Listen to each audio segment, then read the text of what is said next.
जय हिंद दोस्तों। पवन Patel Hindi steno classes में आपका स्वागत है। डिक्टेशन 80 वर्ड पर मिनट। डिक्टेशन 5 सेकंड बाद शुरू होगी।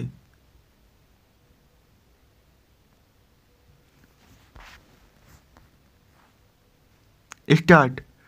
समाज की सबसे बड़ी चुनौती यह नहीं कि बुराई मौजूद है, बल्कि यह है कि अच्छाई मौन है। इसलिए आवश्यक है कि हम बुराई के प्रति सजग हों, उसके परिणामों को समझें और उन्हें समाज के सामने स्पष्ट करें। जब चेतना जागती है तब परिवर्तन की शुरुआत होती है।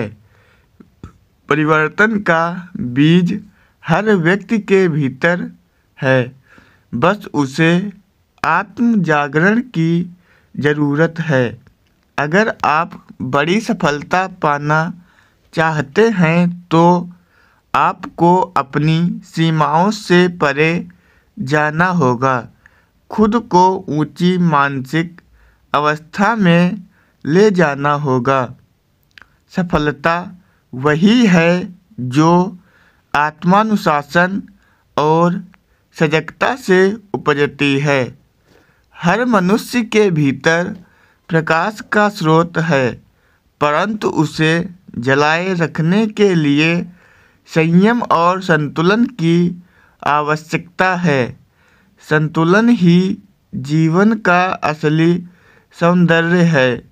बुद्ध ने कहा था, मध्यम मार्ग ही मुक्ति का मार्ग है। जो व्यक्ति इस संतुलन को साध लेता है वही जीवन की कला जान लेता है। आज का युग अति का युग बन गया है।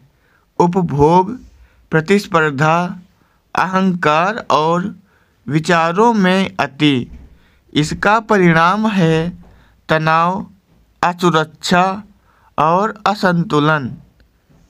अति का कोई भी रूप विनाश की ओर ले जाता है। अति के बाद शांति नहीं, बल्कि शून्यता आती है। समय आ गया है कि हम अति के इस मोह जाल से बाहर निकलें और संयम की ओर लौटें। अति की प्रतिक्रिया हमें विनाश की दिशा में ले जाती है, जबकि संतुलन हमें सृजन की ओर। संयम ही उत्थान का मार्ग है। इसलिए हमें अपने भीतर जागरूकता का दीपक जलाना होगा, ताकि न अज्ञान हमें बांधे, न अहंकार हमें अंधा करे और न प्रमाद हमें गिराए। तभी जीवन का उदय स्थायी बनेगा और अस्त का भय नहीं रहेगा। जो व्यक्ति स्वयं को जीत लेता है वही सच्चा विजेता है। अतः जीवन का मूल मंत्र यही है, अति नहीं संतुलन, अहंकार नहीं विनम्रता, अज्ञान नहीं जागरूकता। जब जीवन संतुलित होता है तब ही उसमें प्रकाश स्थायी होता है। स्टॉप।